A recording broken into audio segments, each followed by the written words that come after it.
savez, on avait mis en place un comité technique pour réfléchir autour de ce que nous pouvions apporter comme modification à notre règlement intérieur actuel.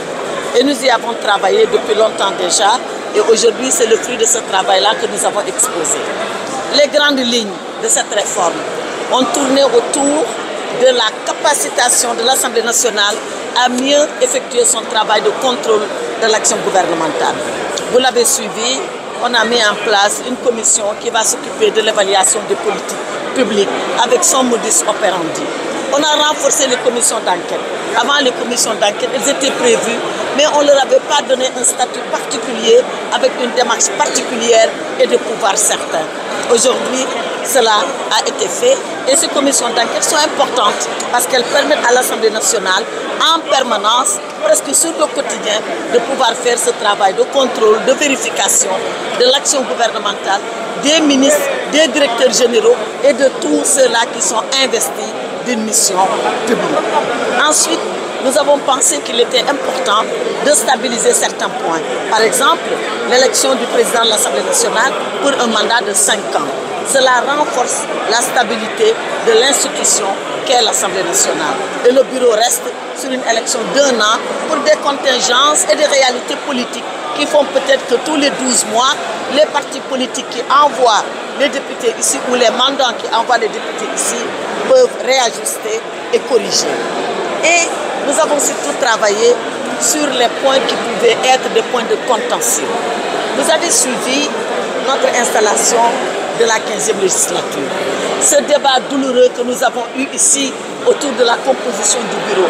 Et d'ailleurs, qui nous a fait perdre, nous, opposition parlementaire, un poste de vice-président qui nous a été arraché de façon illégale parce que tout simplement, nous n'étions pas d'accord sur l'interprétation du texte. Aujourd'hui, nous avons stabilisé ce texte et chacun saura à quoi est-ce qu'il sera jugé et chacun saura ce qu'il doit faire sans polémique si on respecte la règle de bonne foi.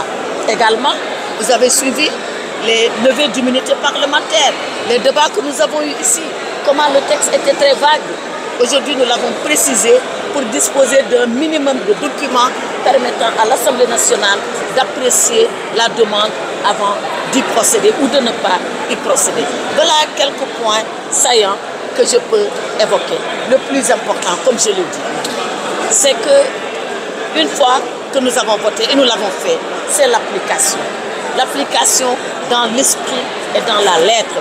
L'application en toute bonne foi. Et c'est pour ça que j'ai interpellé publiquement le président de l'Assemblée nationale en lui disant qu'il est le gardien de ce règlement intérieur, comme le président de la République est le gardien de la Constitution.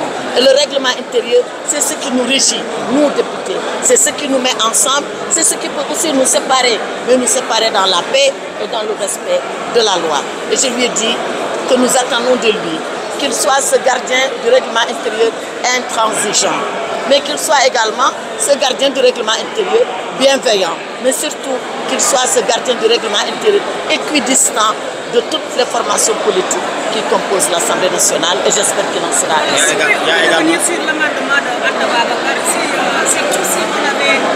Parce qu'il faut aussi le dire, nous nous étions entendus pour ce qui concerne cette disposition, que nous laisserions le texte en l'état. C'est-à-dire que le Premier ministre du Sénégal doit pouvoir venir devant la représentation nationale au minimum une fois par mois.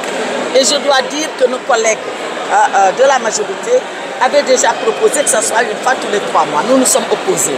Nous avions discuté et en toute bonne foi, nous avions pensé que la disposition resterait telle qu'elle. Et nous avons été surpris de voir que ce qu'ils nous avaient proposé, c'est ça qu'ils ont mis finalement dans la proposition de loi.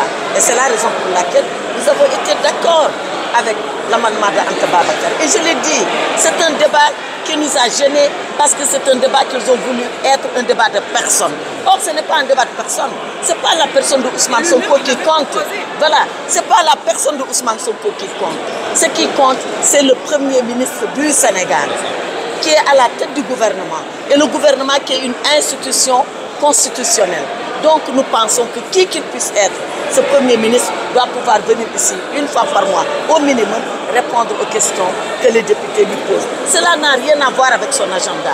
C'est un principe sur lequel nous avons voulu légiférer et le Premier ministre du Sénégal doit pouvoir appliquer ce principe et le respecter. Et c'est dommage que la majorité ne l'ait pas accepté. Il y a également juste une dernière question, le retour de ces députés qui avaient suspendu en quelque sorte leur poste. Voilà. Oui, ça, pour être honnête avec le président Macky Sall et être honnête avec l'histoire et juste avec le président Macky Sall, dire que c'est une disposition que lui avait fait voter.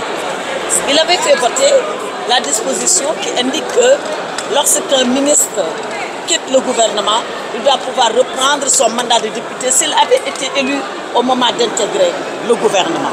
Maintenant, nous, ce que nous avons fait, c'est d'organiser les modalités.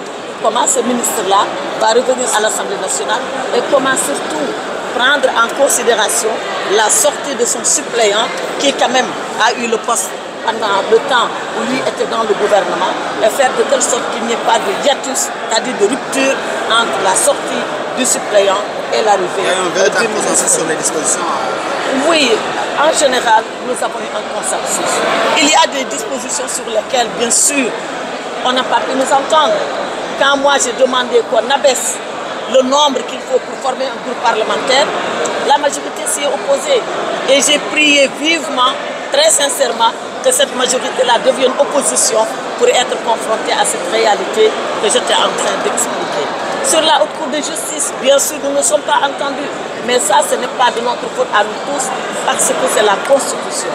Mais tout le monde sait aujourd'hui que la Haute Cour de justice, dans sa composition, dans son fonctionnement, ne viole absolument les principes les plus élémentaires et de notre Constitution et de tous les textes et les chartes fondamentaux auxquels le Sénégal a souscrit à l'international. Donc nous devons conformer cette Haute Cour à cela. Malheureusement, on ne peut pas le faire pour le moment parce que c'est la Constitution, mais je ne désespère pas que ce débat-là continuant, la Constitution sera changée pour que le règlement intérieur change. Je vous remercie.